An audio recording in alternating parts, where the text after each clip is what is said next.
Welcome to the Mirror Media Podcast with Mukunda. Hi, everyone, and welcome to the Mirror Media Podcast. I'm your host, Mukunda Raghavan. And on this episode, we're actually joined by Neha Srivastava, who is the founder of Shaktitva, which is a female, Hindu female magazine. I don't want to say feminist because that has a lot of connotations, but it's a nonprofit where she focuses on issues of feminism, femininity within the Hindu world and Hindu context. She is quite prolific in her writing. I think she writes both on Medium and on Shaktitva, and she is, I think, a dual master's degree. So she's just kind of like racking up extra degrees on the side. No, second degree is in the works. I haven't finished it yet. So welcome, Neha, to the podcast, and I hope you've had a good week. Yes, thank you so much. The week was horrible, but we'll talk about that later. I mean, there was some good things. I mean, but it was a little, a monumental big thing and a good thing. And there was a very sort of like, overall the in the longer scheme of things, I'm not going to remember all the hate, but I'm going to remember the beautiful part. So yes. Absolutely. In that sense, it was a beautiful week. First of all, thank you, Mukund, for asking me here. I'm so glad to be here. This opportunity is really good, and I want to speak to your audience about so many things. So I'm quite excited to be here. Well, let's get into it then. Why don't you tell us about your background? I mean, who you are, where you're from, all that jazz. Yeah. So I'm originally from India, and I came here around a decade ago. I came here for my master's and then stayed on for a job and started working with the community, initially volunteering and so on and so forth. And of course I was in touch with my community, but also the larger space that I occupy. I like to give back to the way in any way I can. So initially I worked with several groups through my work. So I am an engineer. So I volunteered for Girls in STEM initiatives in different groups, in different settings. I was a mentor and so on and so forth. And then I started working with temple groups and volunteered in some of those spaces. Around the same time, while I was, happily working in my cushy CS job, I realized that, which is possibly the biggest benefit of volunteering, is that you realize that, the world is much messier than what you tend to think about in your ego chamber. So that's how the intention of giving back and the real world sort of kind of combined. And around the same time, I attended a lot of conferences and a lot of ideas were turning in. And in 2016 was the peak of the Sabarimalai movement back in India. So for those of you who don't know, Sabarimalai is a temple in the Indian state of Kerala. And it's a unique temple in many ways. It's a temple dedicated to Swami Ayyappa. And in Swami Ayyappa is a very revered god in southern parts of India, but he's also like some temples you can find in northern parts of India as well. And he has like a legend associated with, quite like, Sri Rama or Sri Krishna. There's an entire legend associated with his life. Now, there are several temples dedicated to him and 4 major temples in Kerala itself. But this one particular Sabarimalai temple is dedicated to a specific form. So for contrast, the Ram Janmabhoomi temple that we saw the inauguration of this week is dedicated to Ram Lala, right? Which is the baby form of Sri Rama. It is not just in any other form. It is specifically the baby form of Sri Rama. So when the temple is constructed, Ram Lala will be inaugurated. And since he's a baby, you will not see the regular pantheon. You will not see Shri Lakshman necessarily, or you will not see Mata Sita because he's not married yet. He's just born. He's like literally like he's a toddler. Like you might have seen those Janmashtami murtis for Laddu Gopal, we call it in North India. And so same thing is with Sri Rama's baby form will be there. So similarly, in Sabarimalai, it's not the baby form. He is a young man. Lord Ayappa is a young man in Sabarimalai, and he's taken. And in his legend is associated a story of how he took a very, very, very rare and harsh form of Brahmacharya Vratam as a young man, and that one is called Naishthik Brahmacharya Vratam. So he in this form is like, so in this temple he is basically as a young man who has taken that pratam. So when we talk about Hindu temples, this is how it's distinct from, say, churches or mosques, because these are not congregation spaces. So these are not just places where you come and you revel in the glory of the Lord. This is a little bit more than that, because we go to a temple to get darshana, right? Satsang and bhajan you can do anywhere. There's no requirement. It's a very DIY sort of a thing. So you can organize in your drawing room. You can organize in any places, and then you can have community centers to do that thing. So that's true, but temples are not that. These are not prayer spaces. These are specifically dedicated homes of particular deities. And this understanding is natural to most practicing Hindus.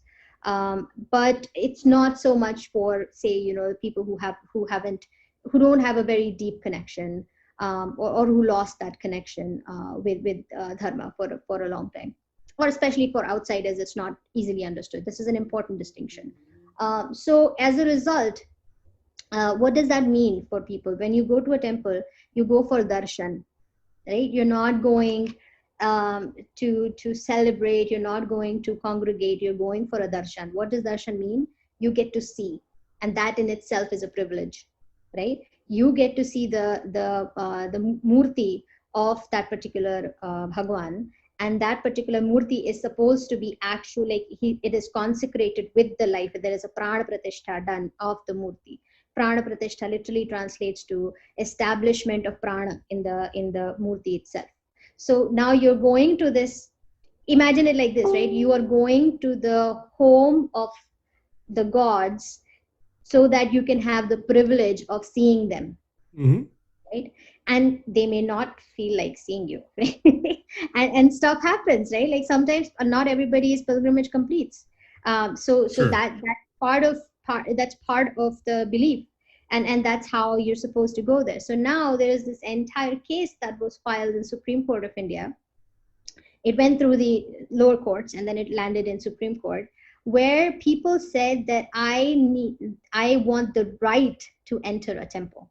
Now that in itself is problematic. Like the premise itself that you want to enter somebody else's home is problematic. Sure. But I get there is historical basis, because there was all this caste discrimination that was that had happened on the names of temples before. So it may be like we get the historical context of why the case was filed.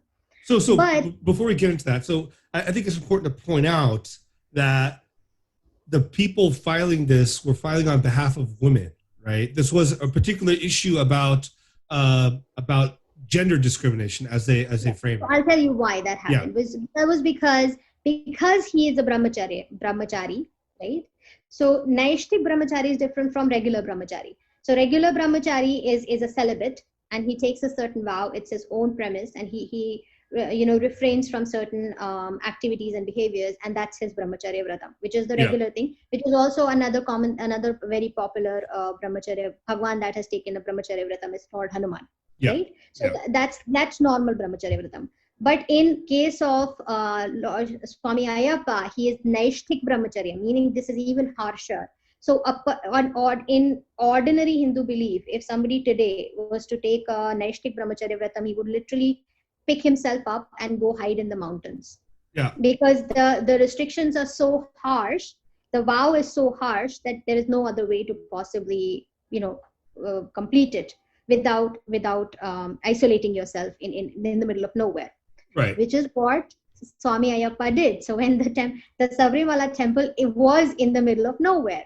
Then it became popular, and now it became a mass stomping grounds of lots of devotees, but that was never the intention. Right. That was never that's not how it was initially consecrated. So now in this vratam, one of the requirements is that I'm not going to even look at the opposite sex. Yeah. Right. And that is a very important, like it's a very important vow that people take is so much so that even the devotees who are visiting Swami Ayappa are supposed to, at least supposed to, like nobody checks, but you're supposed to take a 41-day vratam yourself if you're going there.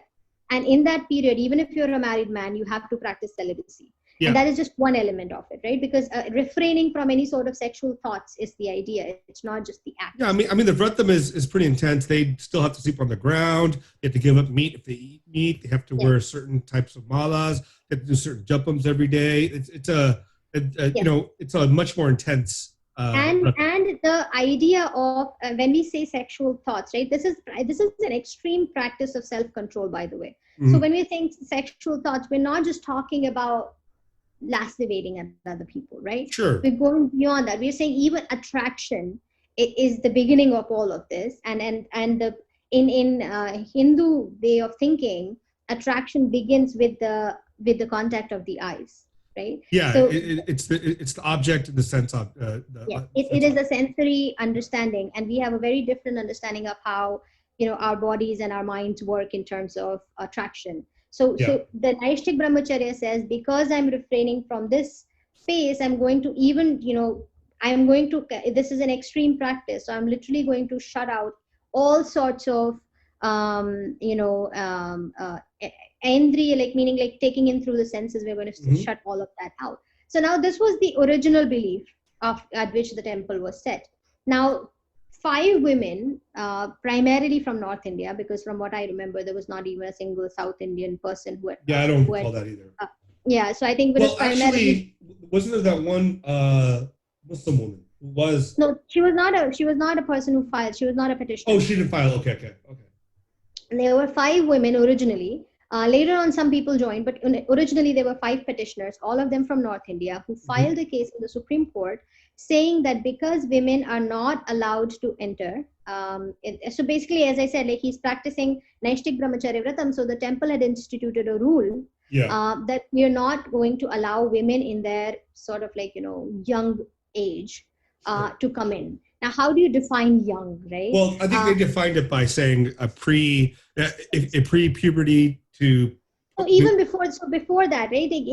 This was not too much of a problem because it was in the middle of nowhere. So initially, nobody needed to define it. But when the number of devotees started increasing, there was a huge debate that went on how do we even begin to define this young women or group. So then somebody said maybe women in their fertile period are sort of at the peak of their, of their sexuality. And maybe that's the age we need to say. So now they were like, how do you check pre-puberty? If a random person comes in, how do you check whether they're prepubescent or not? So they just randomly created it was like age group. They created like a 10 to 50 age group that the people from between the ages of 10 to 50 are not allowed, but any girl younger than 10 or a woman older than 50 is fine. Because the idea is that when you look at a young girl, the bhavana that emerges is more of like, she's my baby, she's my daughter, and not any sort of sexual attraction. So that was the rough idea. There was a lot of, by the way, lots and lots of challenges were made to this 10 to 50 rule, but everybody agreed like there's no other practical way of ensuring that that vow is but this was done by the Devasam, right? By the Devasam board in consultation with the Travancore family, in consultation with the pandits of who were like basically the tantri of the temple and so on and so forth. So there was lots and lots of discussion, and this has like history, like a long history of this discussion. And then you have in 12 years before 2018, so around 2006-ish, these 5 North Indian women filed a court case, and they said that this is gender discrimination. And then they said that basically, this is sort of, this is sexist, this is misogynist, that women are not being allowed into temple spaces. Now, first of all, as I mentioned before, there's no right to enter somebody else's home. No. Right. But because of the way laws are structured in India, this became a thing. It became it was allowed to be submitted as a PIL. And initially, again, Hindus sort of took it very lightly. They didn't think this would this is like stupid. It sounded so stupid. Nobody really thought it would gain any momentum or go anywhere. Yeah. So people sort of took it lightly. And of course, the Devswam board and the Tantri were opposing it. So they were the opposing party. So we were like, oh, we're fine. We're in good hands and whatever. In 2016 and 2016 onwards, the chaos went completely crazy, right? And then to 2016, we started seeing posts and placards from Bollywood actors and from or TV channel personalities saying "Happy to bleed." And initially we were confused as to what does that have to do with Sabarimalai at all. And then we realized that what they were saying was that basically they were saying that the reason women are not allowed in that temple is because menstruation makes you impure, or some stupid argument like that. Right. And that's when we were like, oh no, that's not what's happening here, right? Like there is two things that are being conflated completely randomly. Mm-hmm. There is menstrual restrictions which have their own space, and you can debate that endlessly. But that has nothing to do with this, right? Here we're not talking about menstruation. We're talking about the women in young, like the description of young mm-hmm. women. You can challenge the age group, but you cannot challenge that it has anything to do with menstruation. And yet there was this, So there was this conflation between these two ideas. Yeah, two completely different practices were brought in together. And then the North Indians sort of got confused with it, because there is a sort of, which is a separate restriction that women usually do not go to temples when they're menstruating. Yeah, so and I think that's all Hindus have that at some level. Exactly. Yeah.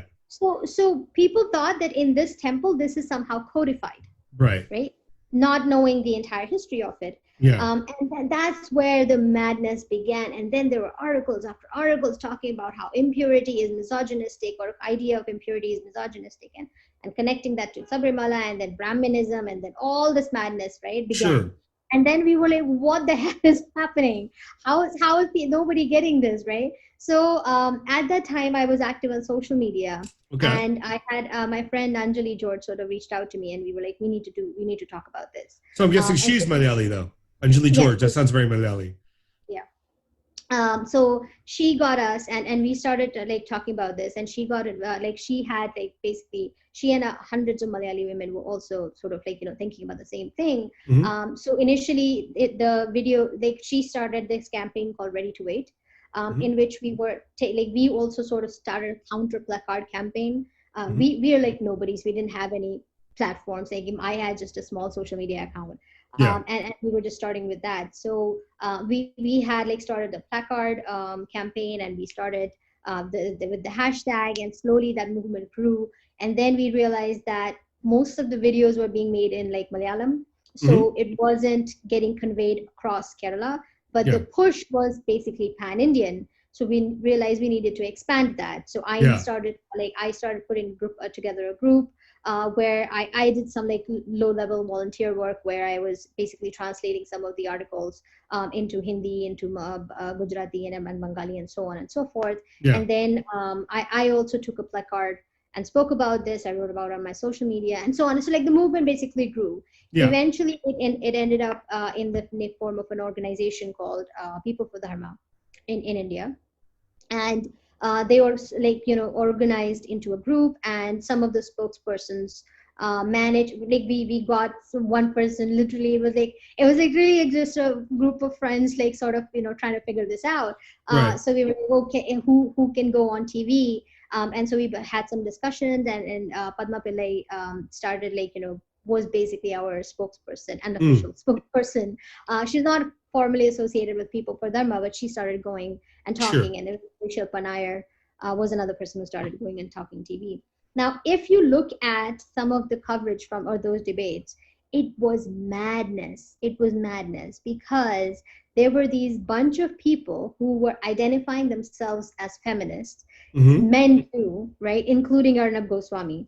And they were yelling at Padma and Shilpa and whoever else was supposedly defending the traditional side, and telling them that the reason these women are arguing against the Supreme Court case is because they have internalized patriarchy. Right. And this was, we were like, what? Yeah. So that kind of like, that was like this, I was like, wait, like, where is this going? This is out of control. And so from that, and then all of the international media coverage was exactly like this. It was made into a women versus Hindu tradition thing. It was a women versus temple thing, women versus Brahmanism shit, right? It was madness. Yeah. So it kind of continued with the whole thing. That theme continued, and we sort of like, you know, wrangled in hands, and we thought like, how is this happening? So I started, as an aside, I started studying this thing, right? Because how can you possibly cancel an entire group of women by saying that your voice is not feminism? I thought the whole point was about choice, right? So here you are, you're canceling a gigantic set of women. And by the way, eventually that movement went to the ground after the judgment came. And we had mobilization of lakhs of women on the ground against the temple entry. And get this, they took our pictures, and I was not there physically, but they took the pictures of women who were against temple entry and captioned it in a way that it made it sound like these women were struggling to enter. Wow. They took your picture? Like, no, I wasn't there, but they took like, you know, pictures of, I know like we were part of I was part of the WhatsApp group where like the organizing was happening. And so we know that these are our pictures. We took those pictures, we circulated those pictures, and somehow they landed in the inboxes of journalists, and they published those pictures with the captions that insinuated that these women are lining up to enter into the temple. And we were like, what's madness, right? And then you had, you know, what kind of women were appearing for that movement? It was ordinary women, right? It was not celebrities. It was not career feminists. It was not people from the diversity department or from the gender studies department. These were very housewife women who stepped out of their routine to go stand up for their gods. But I'm sure they've all internalized patriarchy. I mean, that's the only reason why they're doing it. That's the claim, right? And then you had tribal women. I'm not joking. Like, we were so moved by looking at this. There were tribal women who were standing barefoot in the heat of Kerala, like, you know, May. And they were standing on the concrete roads barefoot and opposing this. And they were the ones who sort of created a little group, and they were checking every bus to make sure that no miscreant is trying to enter. And that's the thing, right? If you think about Ayyappa as a deity, right? He has quite a bit of both Vedic roots and tribal tantric roots. So go ahead. But it's not just about Ayyappa, right? Every deity is like this. No, that's true. Like near in what's it called in Rajasthan and Pushkar, like Brahma temple there. Like if you're a married man, you can't go in. Right. So that's each temple has its own purpose, its own reason, its own. There are goddess temples where men cannot enter. Yeah, absolutely. And the argument we were constantly saying that all differentiation is not discrimination, right? Right. What you're confusing is any sort of differentiation. Everybody must be treated the same, and everybody, like, we must, for instance, if your spiritual expression is to do vratams, everybody must only be allowed to do vratams. And if somebody else decides what vratam is not for me, then that person is canceled, right? So part of this is, like, I think it stems from the very important issue in American, civil rights movement, which is separate but equal, right? So I think, like, they've taken this mentality, which was very unique to the American situation, and even not only unique to the American situation, but even South Africa, they would have apartheid where you'd have separate water fountains and everything else for Black people versus white people. And the fight against that was very, very necessary and needed to show everyone's equal across the board, especially in the American context. But the problem is when you get to in the world of spirituality, and you're talking about these sacred spaces, it's not an issue of separate but equal. It's an issue of distinction amongst a plethora of different, women. There's also, like, we have to understand, Eastern spirituality does not work like Abrahamic religions. No. Right? It's not, this is a space where you come and worship the gods. Well, it is, because the temples originally had that purpose, right? You'd have dances, you have plays. But that's a side purpose, right? As I said, Yeah. like you can do satsang, you can do bhajan in a community center, right? Yeah. There's no difference. There's no loss of spirituality if you're doing it in outside of a temple, for instance. Yeah, yeah. So temple If is you're not, talking about the Garbhagriha, you're correct, right? So the Garbhagriha, that region, like for example, let's use the example of Srirangam, which is the largest temple in India. So it has 7 prakanams, right? It has seven walls that lead finally into the main temple where the deity resides, the main deity, which is Ranganatha. Within each of those walls of the prakanams, you have communities living there. And each of those communities have like different purposes and different castes or different jatis. Like there's like a Shudra jati, I forget their name there, where they make things for the Perumal, and then you have different layers. But there's an entire social unit within that temple, and that's all part of the temple. I right? understand it, but what I'm trying to say is you don't go to a temple to do those other things. No. You go to a temple to get darshan of the presiding deity. Well, I think now we do because of the nature of No. the way.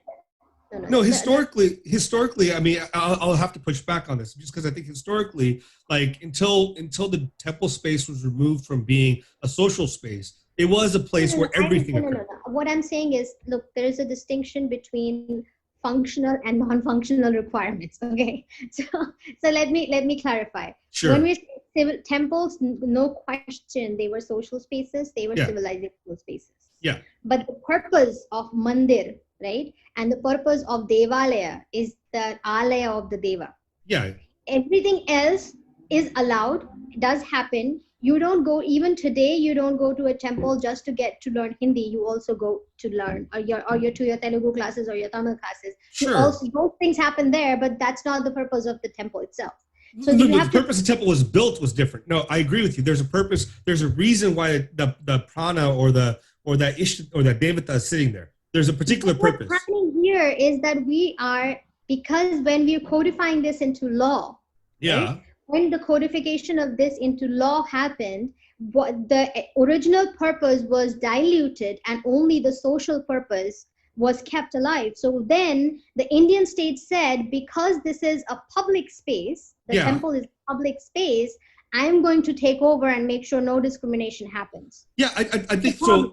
So yeah, the problem with the Indian side is it's twofold, right? One is, first of all, the temples are run by government. Which is no, but why? So you have to understand. I understand. Yeah, go ahead.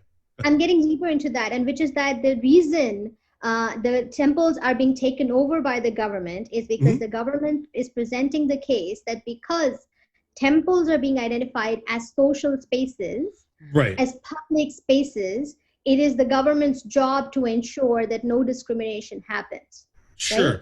But what we're saying is, sure, it is a social space. Yeah. For instance, if you go to Rome and you look at the primary seat of the papacy, tons of things happen in that campus, right? It's a gigantic campus. But that's not the point. But those other things are sort of peripheral things. The main thing is the seat of the Pope or whatever the church is. I haven't been there, so I'm not sure. But you get the point. So the temple is built primarily to provide, irrespective of which time it is built in, it is primarily the origin of the intention of the temple is to provide a home for the deity. Yeah. And it's sort of, you want to celebrate through singing. So it's sort of like singing classes will start, bhajan sandhya rooms will open up. Then there will be dancing, where you want to perform for the gods. So there'll be, there will be that entire culture of music will start. And then so on and so forth. So like additional cultural things will happen. But we should not forget that the central intention of creating the temple is the space of the gods. Sure. So because of that space, because of that reason, the Indian state is wrong in taking ownership. But I think regardless, they're wrong in taking ownership, right? Whether or not you want to define it as a social space or primarily as a religious space, they're wrong in taking it primarily because, in fact, these are. I mean, if it is a religious space, then it shouldn't be the purview of the government, right? But if you start confusing it with the social space, then it does. Well, I mean, but this is also the problem in the Indian world or the Hindu worldview, because everything is a mix of both, right? You do have cultural space. But the laws are colonial. No, I get it. I get that. So, I mean, my issue has always comes down to the fact that we end up having to have, as Hindus, many times separate this sense of spirituality to make it something that's spiritual as opposed to making it something that's inherently spiritual and physical. False distinction between religious and spiritual is our problem, right? But the colonial law insists on defining itself on these boundaries. And so now Hindus have to force fit themselves into Abrahamic definitions of religion and then or spirituality, and we don't know where to fall. Like, you know, if we say we're purely spiritual space, then you invade our spaces and you declare them as public spaces. Right. But if you say that we're purely religious, then you accuse us of being dogmatic, and then you accuse us of being, you know, discriminatory, and you basically force fit all the criticism you developed against Christianity and Islam and then throw it at us. So it's a double whammy, like it's a catch-22 situation. Anyways, the point is that, you know, after all of this chaos, madness that ensued, and I was only like, you know, limited part. I had like a very limited part of that. My main part was, you know, as a very anguished person watching this disaster. so that continued. And at that time, the idea of you know, thinking about starting a sort of a movement, which sort of it does not allow us to go this far against, right? So that's where Shaktitva started. And I am like, I would like to identify myself as a Shakta. So I've always been like, you know, attracted to the Devi, and I've always been an ardent worshipper. My family has been an ardent worshipper of the Devi and so on. So in which form? It's North Indian. It's very heterodoxy tradition. It's not specific to a. No. I mean, like, do you have a Kula Devi? Kula Devi is I think Kula Devi is Bhairavi, but I have never lived in the villages. So like, I've been there, but I don't. That's not my primary form that I worship. For me, it's Durga. And that's partly because my father's was Durga, so it kind of, you know, transfers. Yeah, of course. But anyway, so I am like, you know, Shakta. So the idea of how we look at our Bhagwans and understand our place in the world has always been a very Hindu way of thinking about things. Right?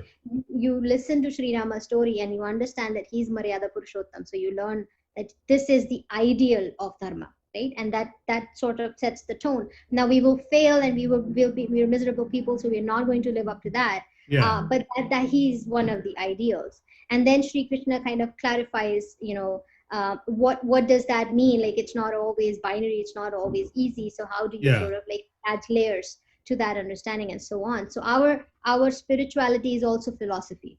I mean, that's totally true. I mean, one of the things that I mean, like, I'll take something different away from the Ramayana. Like, for me, when I read Valmiki, I can read it in Sanskrit and whatever. I take that even the concept of having a perfect Purushottama is impossible in the real world. Like, Rama has its own failings, right? Which is important to have that. Understand that even God in human form has its own failings. And that's because of the nature of the world. Failings, or do you think they are failings? No, I think Valmiki is trying to tell a story about that. I'm not getting get into that. Otherwise, we'll discuss Ramayana for the rest of the podcast. I'm totally cool with that too. But I'll just throw one nugget at your listeners, and which is that oftentimes what our understanding is of what we say failings comes from our projection of certain behaviors and not being able to understand with decoloniality, with empathy, with the way it was written for, and with the people that it originates from. But I'll leave it at that. We can have a follow-up podcast to discuss particularly. No, I mean, we don't have to discuss particularities, but I think with that, I think we also have to be very cognizant of the fact that our texts are not, they're not this, in many ways, trying to show a perfection of anything. They're about the difficulty of existence and also how to navigate ourselves in the world of Dharma, right? Why can't they be both? Well, they can be in some sense, right? Which is why we end up having like Moksha Shastra. Like, for example, the idea of having the vision of Brahman, the Sarvatma, all that stuff is very much about the perfection that we can see in Brahman, right? Because the world of that's why Brahman is called Nirmala or Amala. This is the problem we have, right? Because we live in a Western space, we get into this and I know where you're coming from, and I know exactly why you're trying to distinguish between those. But the idea that I'm trying to kind of throw here is that we trap ourselves into binaries, right? And those binaries are not ours. Those standards are not ours. So just because somebody is projecting an ideal does not also mean that it does not project the difficulties of living up to those standards. No. So I'm not saying that. So my point is not that these stories are not trying to project an ideal. They are, obviously, but they're also projecting the fact that to achieve those ideals, something must give. Like because the nature, if you look at the nature of our entire system, yajna, sacrifice, for something to live, something else must die. It's always the case. So even if you're going to do something good, dharmic, there's going to be some negative consequences. This is why it's important to think about it in the context of the larger spiritual philosophy of karma and moksha, because the only way you break out of that, because it's all a cycle, until you're able to break that cycle. So that's all I'm saying, is like when you think about it, every action has a reaction. And even if it's a good action, there's probably negative action somewhere, which is the entire story of both these things in many ways. Right. So basically, because I'm a Shakta and I have a certain way of thinking, and one of those was, Devi as the epitome of what the female expression in its purest form is. And again, the genders do not map directly to Shiva and Shakti. We all understand that creation is a mix of both, and so even the female form is a mix of both. But yet, at the same time, as we sort of talked about Sri Rama, the interplay between those, the divine feminine and the divine masculine, is roughly what sets the tone for how genders must interplay in the dharmic society. Now, a lot of that knowledge is, explored. Can you explain that a little bit? What do you mean? What do you mean by the interplay between masculine and feminine within the dharmic sense has to play out in our society?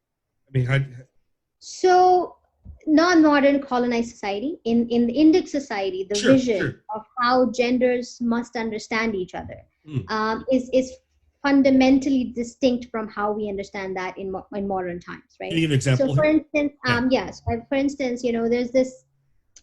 I recently read an article which said that women are so violence is masculine. It's masculine, and love and forgiveness is feminine. Okay. Right. So the author was basically trying to paint a picture of what they thought was basically looking at attributes of people or these the action of violence itself, and she's trying to categorize them into masculine or feminine expression. Okay. Now, this is the kind of binaries we get into, which is problematic, because now, and this is why the Devi is the guiding light, because you have Durga, right, which is violence is part of her story. You have Kali, you have Chandi, you have all of those expressions of femininity, which is very violent in the sense, but it's a specific type of violence. So and whereas if you look at forgiveness and love, then even in the male deities you will find a lot of forgiveness and love. Yeah. Right. So this sort of, because the Western society or colonial society, however you want to call it, has come up with this idea of what is masculine and what is feminine through a very different philosophical school. They tend to create binaries where they don't exist, right? So now wearing pink is feminine, and so boys won't wear it, and wearing blue is masculine, and so girls are appearing to be tomboyish when they're wearing certain things, and this kind of problematic extensions often happen. But if you look at the Indic space, right, none of this confusion exists. Nobody's trying to force fit groups of people into binaries, right? When we say Shakta, that doesn't mean only women worship the Devi, right? The Shakta school has, in fact, some of the biggest names have been men. Some of the most ardent devotees have been men. So this, first of all, these labeling and boxing of attributes of people, of qualities, of behaviors into masculine and feminine kind of implies that these are two poles, right? And we're kind of either this or that, and then there's like some sort of tug of war going on between them.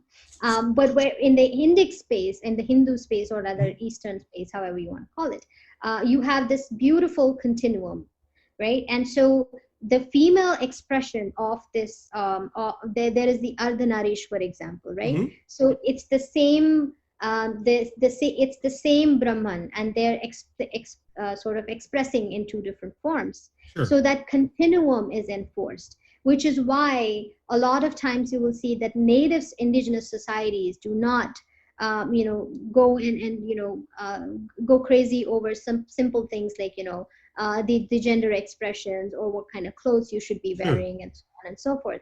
There's a brilliant researcher, Sumedha Verma Ojhaji. She recently wrote an article. Actually, she did like a couple of years ago. She wrote a book, and then from there a bunch of articles where she talks about the dressing of like the dresses in ancient India were actually unisex dresses. So, and that connects with me because I come from the Awadhi speaking part of Uttar Pradesh. And for us, the male veshti is also dhoti, and the female sari is also dhoti. So my grandmother used to call it dhoti dhola omari. Right? So basically she used to call her sari as dhoti, like the cotton sari was dhoti. And then she would actually, for some reason, she would say silk sari is sari. but cotton sari, which is native to us, is dhoti. So it was the same cloth. And Sumedha ji talks about how it was worn in different ways. Sure. And sometimes it was accompanied by another piece of cloth called Angavrastram. Angavrastram, yeah. And that, actually she describes that Uttariya and Antariya. Yeah. And so those two pieces of cloths were exactly what men and women wore. Yeah. Because these distinctions that we should dress differently, we should do this differently was not there. But that doesn't mean that we were all same, right? So people were expressing whatever their expression was, their inner expression was, in however they felt comfortable. They were not trying to box themselves into identities. But naturally, women were more feminine. But that was an expression of their nature and not because of social mores. So let me ask you this then. So in the Purusha Prakriti dynamic within the Samkhya philosophy, which is underlying of all pretty much Indian philosophy, there is that distinction between masculine and feminine, right? We have some level of understanding what they determine to be Prakriti to be and what they Purusha to be. The Purusha is masculine, which is generally inactive. It's a stable. It's not dynamic. It is only the experiencer, as opposed to Prakriti, which is like dynamic and vivacious and like this energy of flowing constantly, right? Changing. And so, do you think at any point that dichotomy or binary plays in the way that India? But I don't see it as a binary because they're not. Because if you think about it, right, when we say binary, it means equal and opposite forces. But these are not opposite forces; these are complementary forces.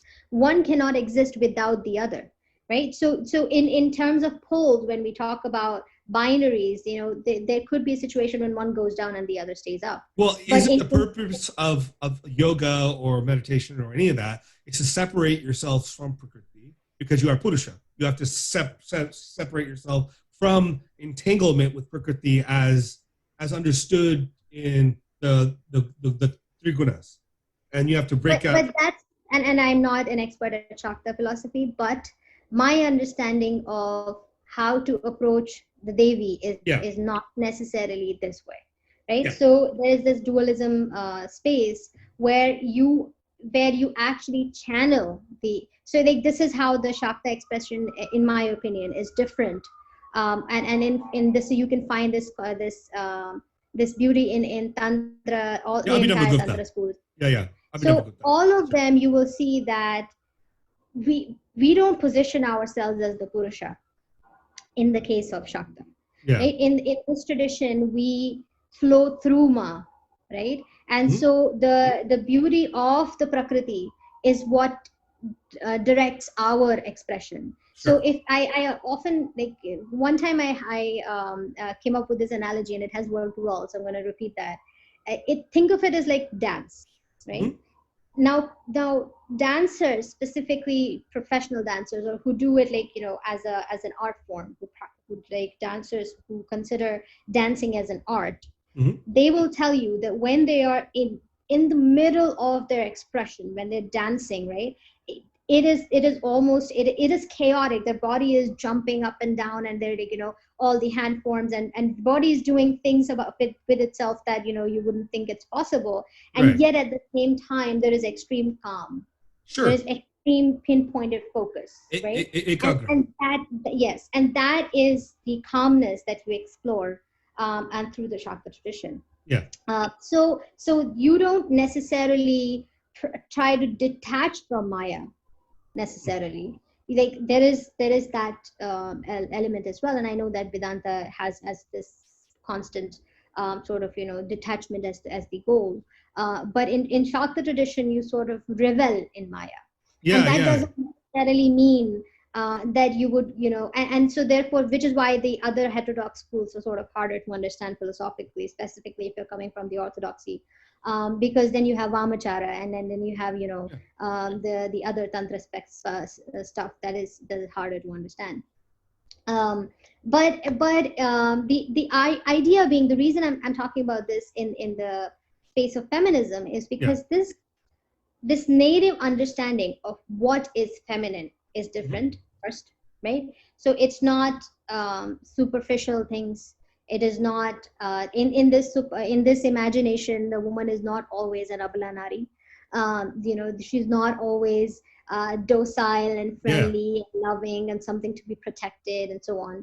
That's not necessarily the thing. Those are some of the expressions, but those are not all the expressions. And at the same, it basically embraces the entire feminine experience, and some of those experiences we as human beings will probably not even experience. Right.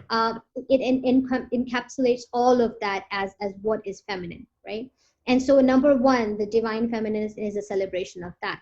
When it comes to understanding of genders and how genders should interplay, you have to look at whether that particular type of spirituality is appealing to this group, right? So for instance, oftentimes I've heard in the North Indian tradition, in the feminist circles, we've spoken about how Karwa Chauth is oppressive because everything's oppressive. Everything's oppressive. So because the man doesn't also fast for you. And that's the silly notion apparently.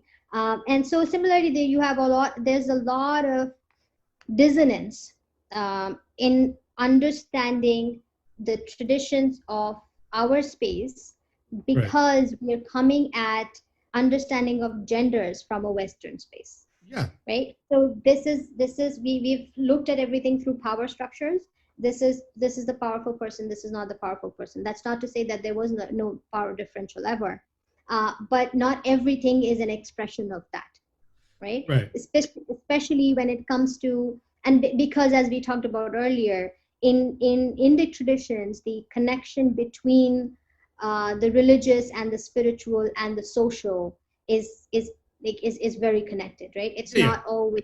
And a lot of these schools that we look at in especially like the lenses, for instance, the Marxist lens, or we talk about the decoloniality lenses, a lot of those lenses look at only limited parts of that experience. Sure. Right? Intersectionality sort of tried to correct that, but it is still very human-centric. It is not, spirituality-centric. That's another element. But what does that mean to the ordinary woman, right? That's also important. So if as a modern woman who's living in a society that is primarily colonized, but is trying to slowly recover from that space, right? As a person of indigenous origin, who still holds to her heart the ancestral traditions and the ancestral wisdom of her ancestors, who practices it on a daily basis, when she is trying to look at her social condition and she's trying to highlight, she notices some problems, and now she's doing the investigation of figuring out where is this coming from. A lot of times the cacophony of observing it as a disconnected thing leads you to draw silly conclusions. Right. And which is like which is the case we saw in Sabarimalai, which is the case we saw with we see with Raksha Bandhan, with Karwa Chauth, and so on and Or, so for forth. example, there's this article that came out a few years ago where this woman wrote about how Rasam itself is Brahminical. Yeah, it's insanity, right? It's basically insanity. And Yeah. so and the conclusions that you're drawing, I'm not the a lot of times what I see is that the original idea, what was the source of investigation, was not incorrect, right? For Sure. instance, a lot of people started investigating the problem of domestic violence, Mhm. and they sort of went into this, analysis of deeper and deeper analysis of where it's coming from, what is the problem with the society, why do people think that, it's okay to beat women, and so on and so forth. You started with a point of actual problem, but then because all the theories that were developed were from the Western centric space, you lost the plot. And then you ended up concluding that, Sindoor is patriarchy. What I wanted to distinguish with is that, and a lot of times when we're responding to these criticisms, we don't do any, favors. We actually cancel the whole thing. Yeah. Which along with it, we also cancel that we also end up finding ourselves in the space where we're denying that domestic violence even existed. Right. Right. So you see the same thing. You see for instance, you see this investigation for the violence against women after the Nirbhaya issue. It kind of, that investigation went on, and then they talked about rape culture. And as it was beginning to be on a slippery slope. But Yeah. at that time, we were not discussing the postmodern, post-colonial man's affinity to sexual violence. We were projecting it on ancestral wisdom, right? Can you explain what that means? So they actually, there were a bunch of theories that basically talked about how rape culture is amplified by the kind of depictions of an ideal woman that is observed in the society. But Mhm. in this entire analysis, they did not consider the impact of colonialism and the impact of Islamic imperialism on the Indian society. So they assumed an unbroken, undisturbed tradition between the modern Hindu man or modern Indian man and Mhm. the ancient Indian civilization, right? And that's a fallacy. And so now, so in order to even understand what the ancient Indian man was talking about at that time, you need to understand that time and that philosophy and that spirituality.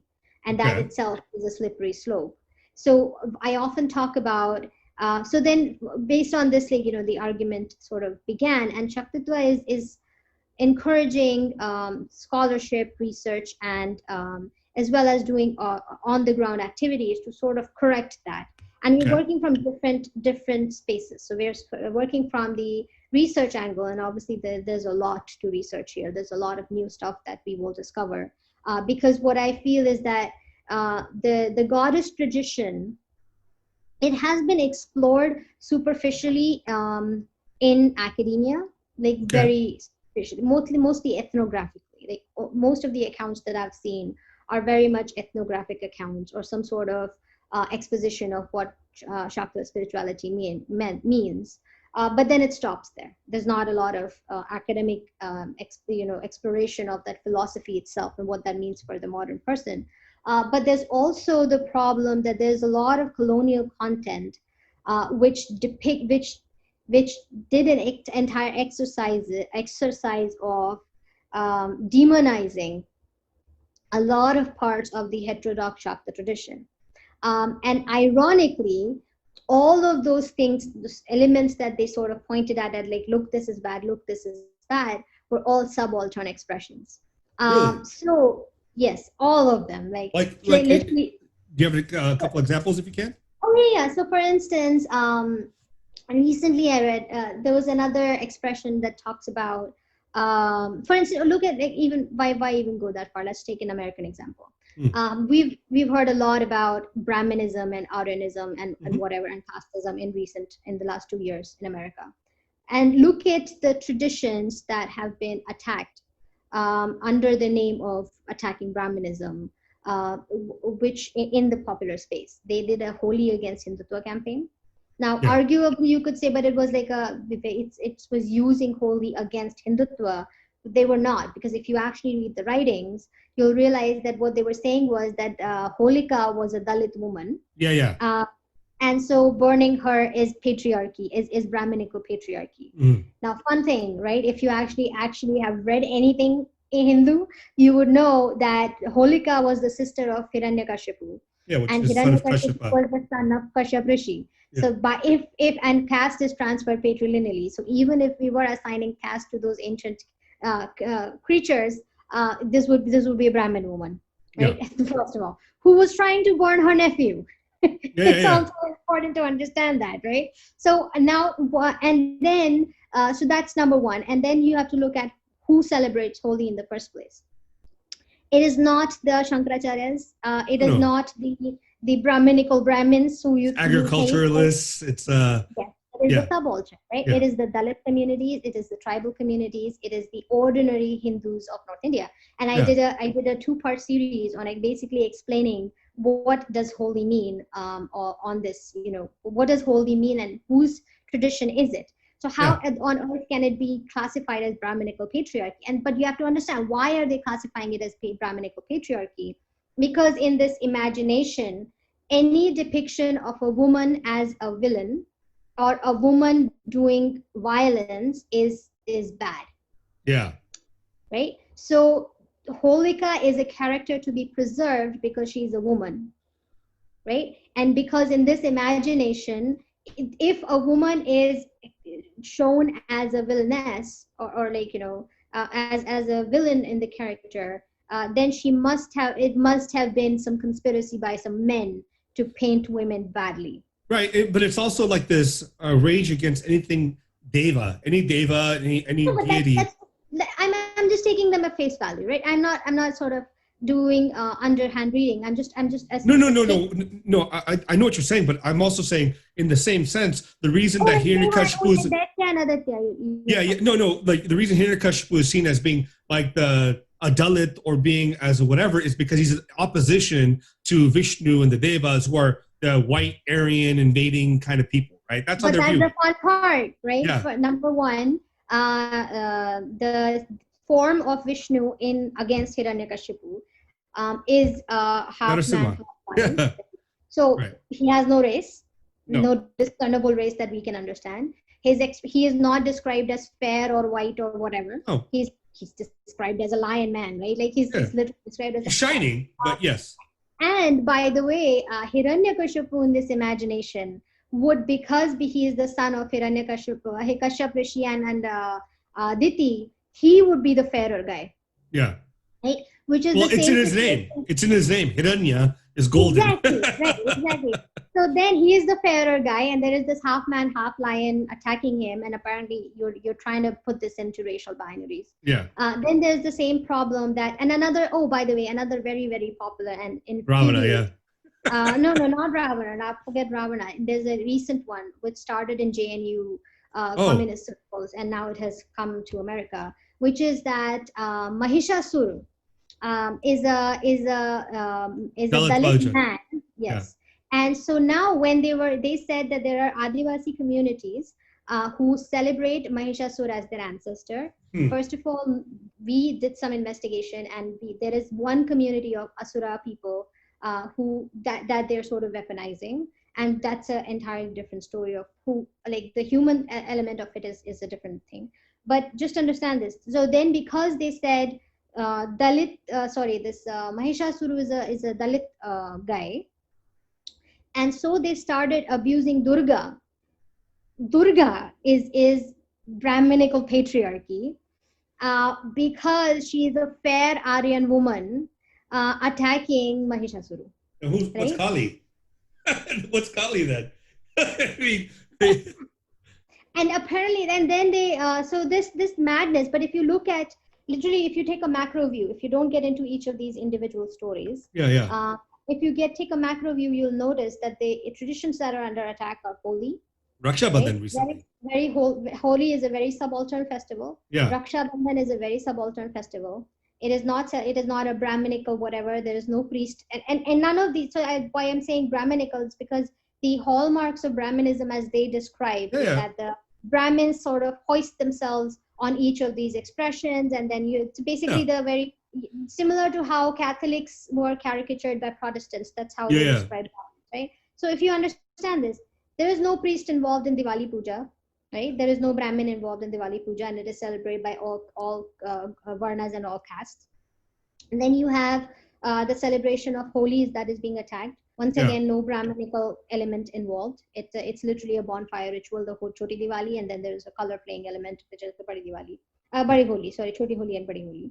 And then you have Raksha Bandhan, right? Yeah. Once again, no priest required. It is literally an expression within the family. It is conducted within the family. Then you have Kavadiya Yatra, right? And Kavadiya Yatra is literally a group of subaltern people, primarily from lower castes, primarily agrarian groups, primarily tribal groups that take the yatra from their hometowns up to the Himalayas to fetch the water of Gangotri and put it in their own ancestral village ponds.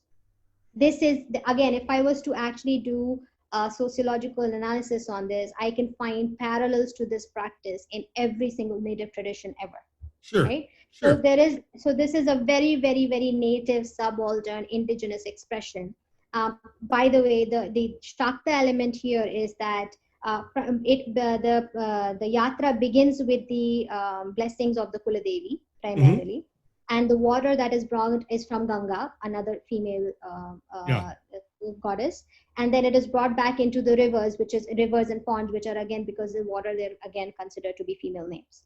So if there, all the divinities that are involved in this tradition are primarily female.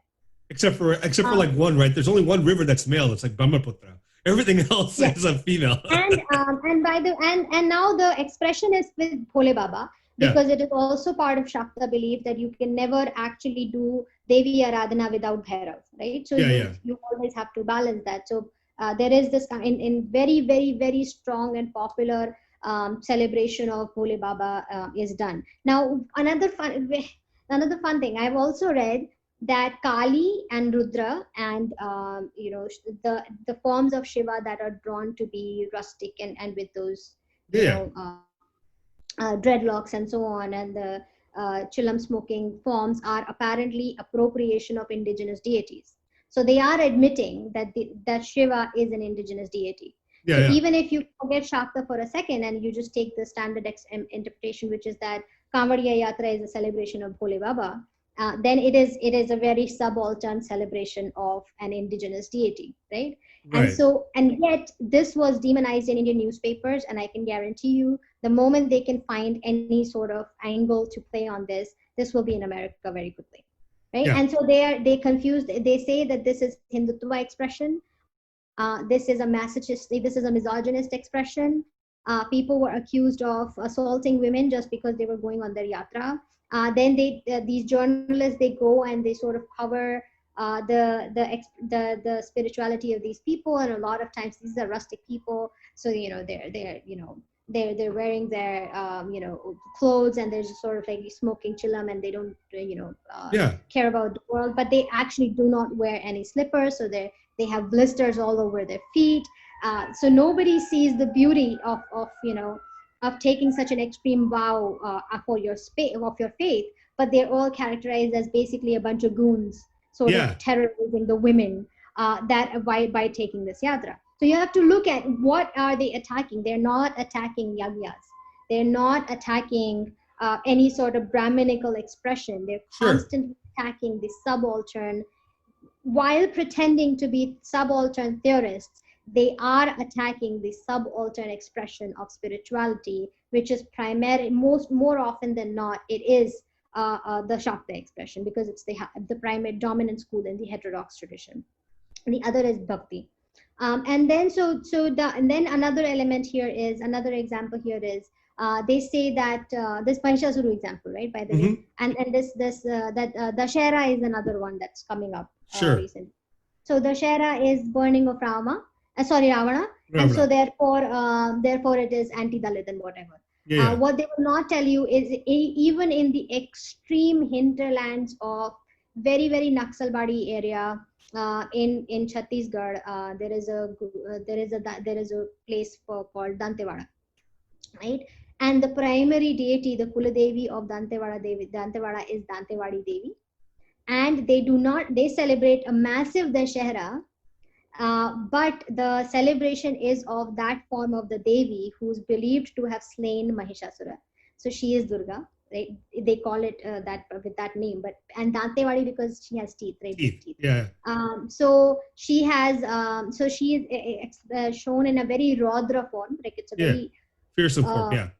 Yeah, it's a very fierce expression of the Devi, and she's all black, and they take out a massive procession of that Devi in this entire on the day of Dashera.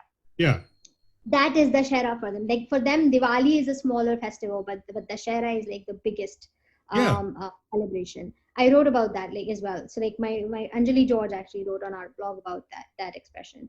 And this is the part, right? So what we're basically doing is a manifold problem.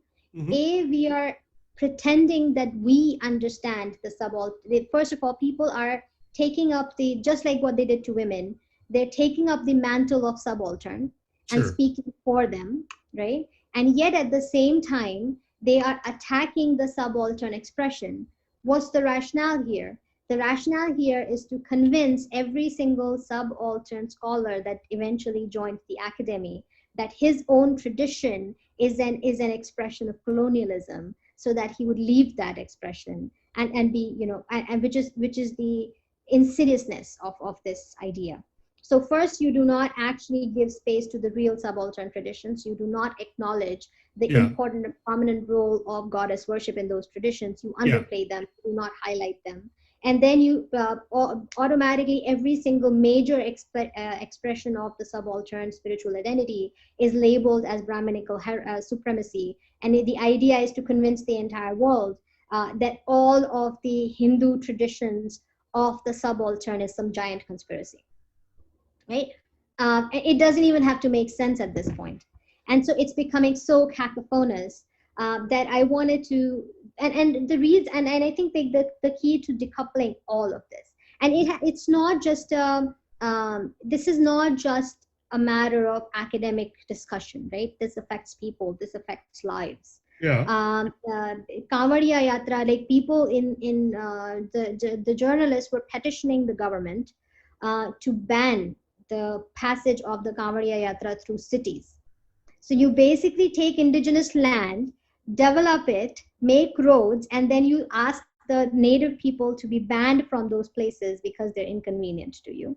So there's an actual like human. So what do they term to be so terrible about Kanwadiya Yatra that they need to ban it? I mean, what? Because it's rowdy and it's misogynistic and it apparently harasses people and blocks traffic and so on. So how many people participate in this?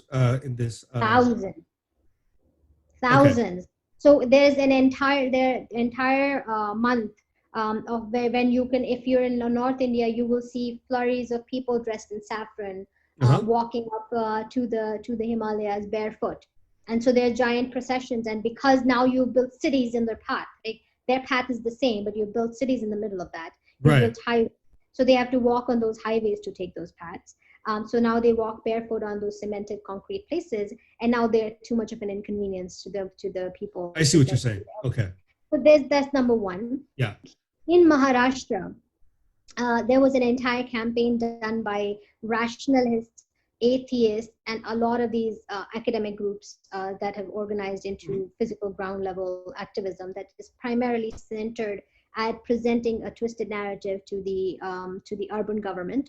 And so they did an entire campaign in a neo-colonizing campaign where they got the Maharashtra government to ban superstition. Now tell me what it. Exactly. So they actually identified some practices and banned them. That includes the entire Aghora practice. Really?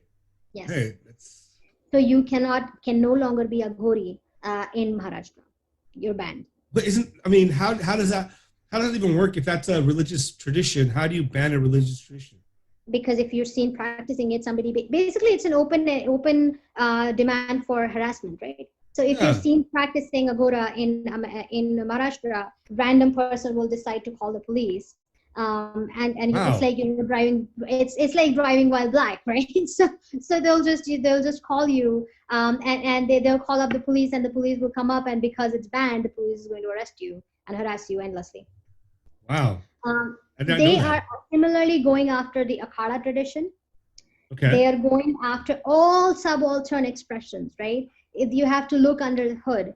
And so they're going similarly after each one of these and building a case. And the reason this is also affecting NRI people is because this entire moral case is always built in the West, right? Yeah. The moral case is built in the West. They gather the momentum by writing articles and appealing to the Western academy. And then from here, they even build a bigger arsenal because they seek validation from this Western academy. And so Right. now once it's published into right journals, then they're going to throw those colonial, like those basically, this is an entirely neo-colonial exercise. When you want to get something banned in India, you appeal to the West, and then you get some white people to write about it, and then you throw those papers written by white people back at the brown people who are running our country, and then you assume that they will sort of capitulate. Yeah. Right? And if you do not capitulate, then this is not liberalism, because the argument is always appealing to the Western left. And in this entire madness, there is no space for smaller indigenous groups to exist and actually express themselves. So no real, no Hindu women are allowed to speak their mind about their own spirituality, because there are only two types: either you're the Indian feminist or you're internalized patriarchy. Right.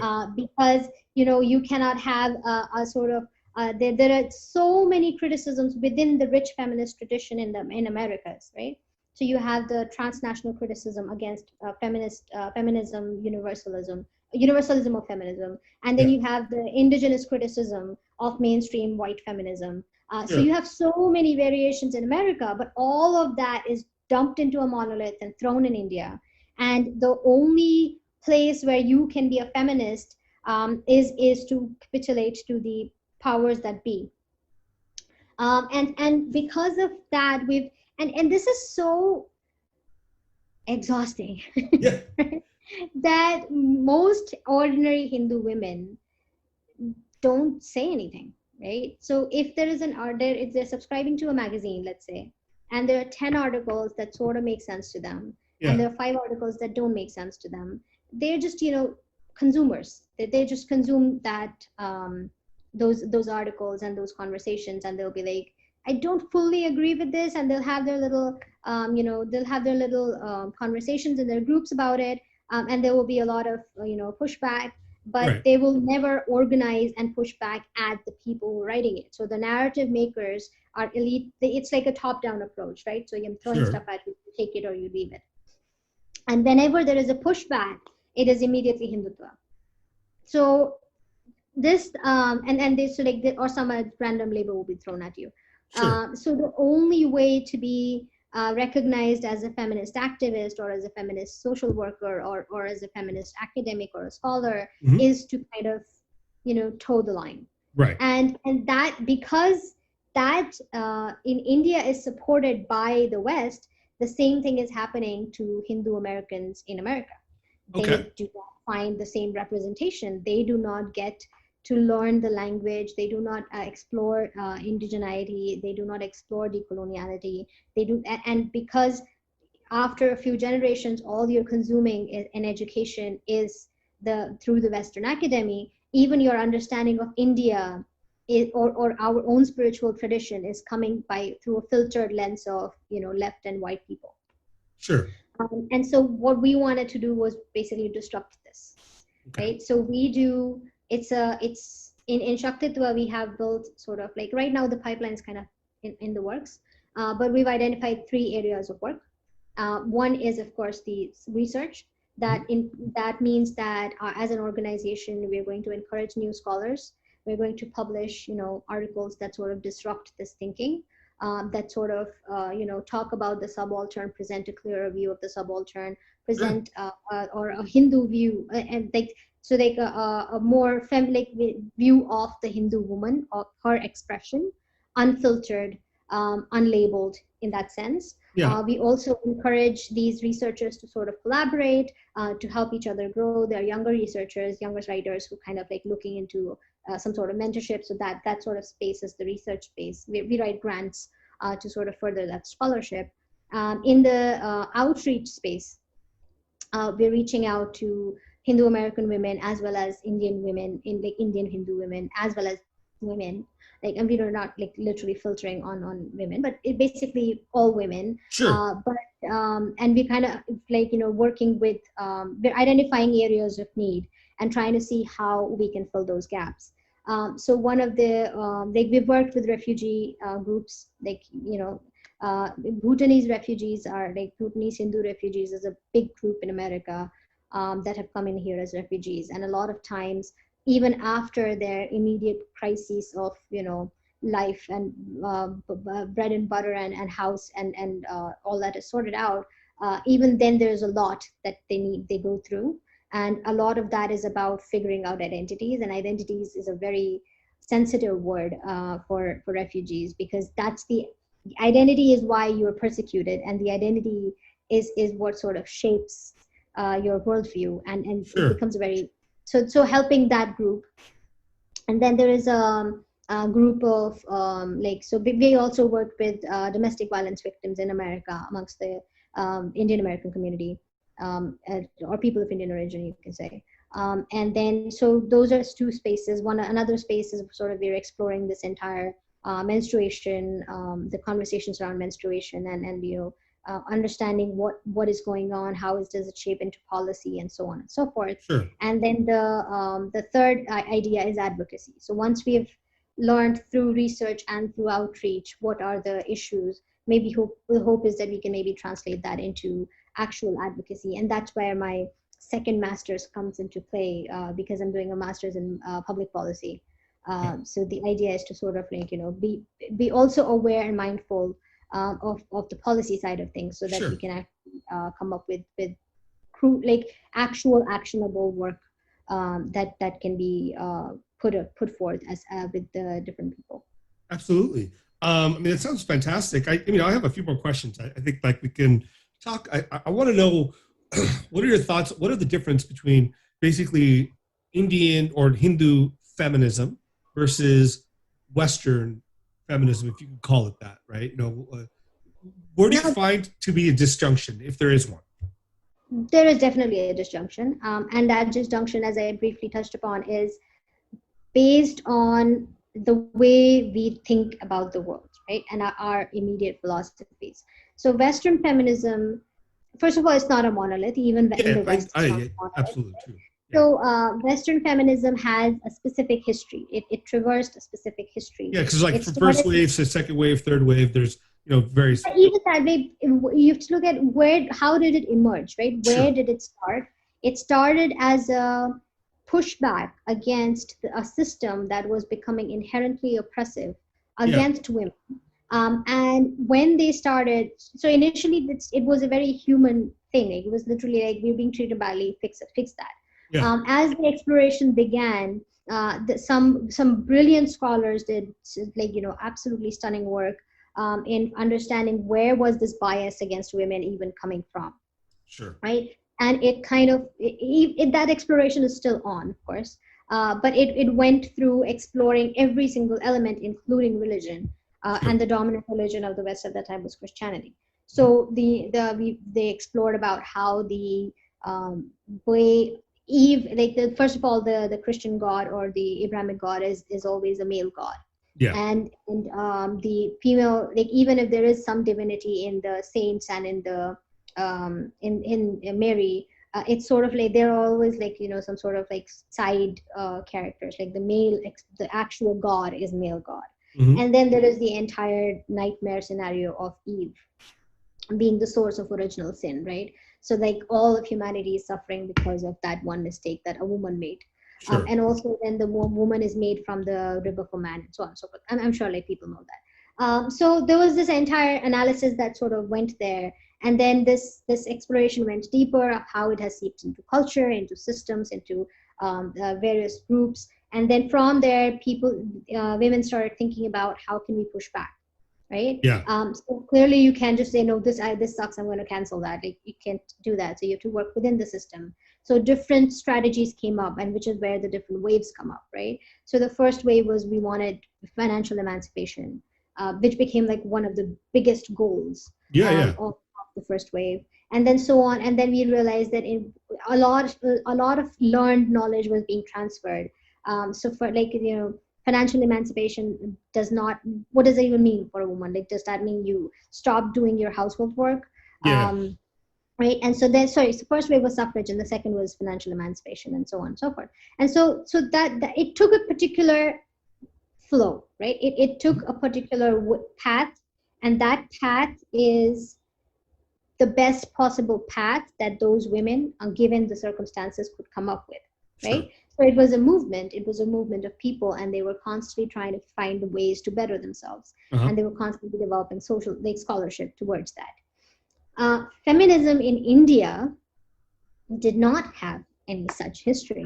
So when Indian feminism expression began in around the freedom movement, which is the same timeline as the Western one. So basically, women in India looked at that, and at that time we were colonial subjects too. So a lot of that was learned problems were there in our society as well. So suffrage movement, now in 1947 we all got suffrage at the same time. Right. So we didn't have to mount a different fight for suffrage. Then there was the conversation about how in different other spaces women are shut out. Now, in the social indigenous spaces, the problems do not map to the same parallels, right? That's where the similarities stop, especially once you kicked out the colonials. And you have to also understand, even though we were colonized, the British were a very satellite government, right? They were not settler colonials. They sort of operated as satellites. They operated through vassal states. So the underlying culture of the land, even though there was like an entire the brain, like the education and all of that elements were there to justify colonialism, but yet at the same time, in every single social space the white people had not set up those spaces that existed in those in the society. So a lot of those are still our indigenous spaces. And so in that, because of that, for instance, if you look at medicine, like Western medicine was the allopathic medicine, and it required experimenting and studying bodies and then coming up with solutions for that. And in that, women realized that female bodies were simply not being studied. And so there was this entire, feminists basically did a lot of work and a lot of brilliant work into getting yourself included, so that and reproductive health is a relatively recent development. But Indian women did not have that, because our traditional medicine was Ayurveda, and Ayurveda has always had the feminine component. Like, in fact, there's this, even in many ways, the understanding of a female body in Ayurveda can arguably be said to be better than the way allopathic medicine understands that, right? So the similarities stopped. So the Indian feminist movement sort of fizzled. Right. And so then there was some brilliant movements. For instance, there was ecofeminism of the Chipko movement. And then there have been some some very natural expressions of subaltern thought against the modern industrial state, which have expressed themselves primarily through women. So those are the feminist models you can think of. But from the academics' point of view, it has failed to resonate in any significant way with Hindus, right? with the native people of the land. So an ordinary woman, and her understanding of, for an ordinary woman who's not an academic, who's not studying this or that, the idea of feminism is very different. It's a very nebulous concept, right? It's the idea of sisterhood. Think of it like this. There was this entire wave of financial emancipation, of course, like getting women included into working spaces, but then those spaces that we're talking about, once again, were the modern, like were set up by the modern industrial capitalist setup, like of the colonial times. So when Sure. we were talking about factory workers and we were talking about offices, but if you look at these spaces of the workspaces of the indigenous expression, which is what farming, right? And women are a gigantic part of farming. Women are a gigantic part of cattle rearing. So a lot of this, so the feminist movement in India has not sort of trickled down to the individual person's psyche as it has in America, and Hmm. there's good, or in the West, and it's there's good reason for that, right? There was a problem you were solving, which is why it resonated. Even it resonates with me when I'm living in America, but Yeah. it doesn't so much resonate with Indians. Now, in that, that's not to say that women do not have problems in Yeah. India. Of course, there's rampant, there's this culture of objectification. There's this culture, specifically starting from Bollywood. There's also domestic violence issues or general violence against women, which is normalized. And there's also, even in like verbal violence is very, very common. But at the same time, the academic feminist movement has sort of failed to connect with that expression of the women. Sure. And that's and my thesis, my hypothesis or thesis here is that the reason that has happened is because feminism in India chose to be a copy of the West. It didn't tap into the local indigenous tradition. It didn't tap into that culture. It sort of mimicked the theories that were coming from the West because we Yeah. were colonized. So because of the colonization and the Anglophilia or the new colonization of the modern elites in India, the subaltern expression, the indigenous understanding of people, of how women perceive themselves in the society, all of that has sort of been rejected as not modern, not progressive, not this, and then now recently it is all Hindutva. Sure. So because of that, because you're not tapping into the psyche of how the way people think and the culture exists, the sort of the feminine, there's it's almost like a bubble, right? And So, it's yeah. I mean, couldn't you say that even within the Indian context, the Western feminism might apply? And I'm just talking out loud here. I don't have a position. I'm just thinking that it might apply more to maybe the upper castes than it would to like the subaltern, or because is there different ways that women view themselves within each community? See, okay. If you think like so, if you look at, first of all, there's this the lines of rural versus urban, Mm-hmm. the modern industrial setting versus the indigenous way of life. Then there is the caste bubbles. Mm-hmm. They're all overlapping. It's a Venn diagram. Yeah, It's not sure, a one-to-one mapping, right? sure. It's not that all the upper caste live in cities and all the indigenous Oh, expression is that's only true. Yeah, feminine, lower caste, and so on.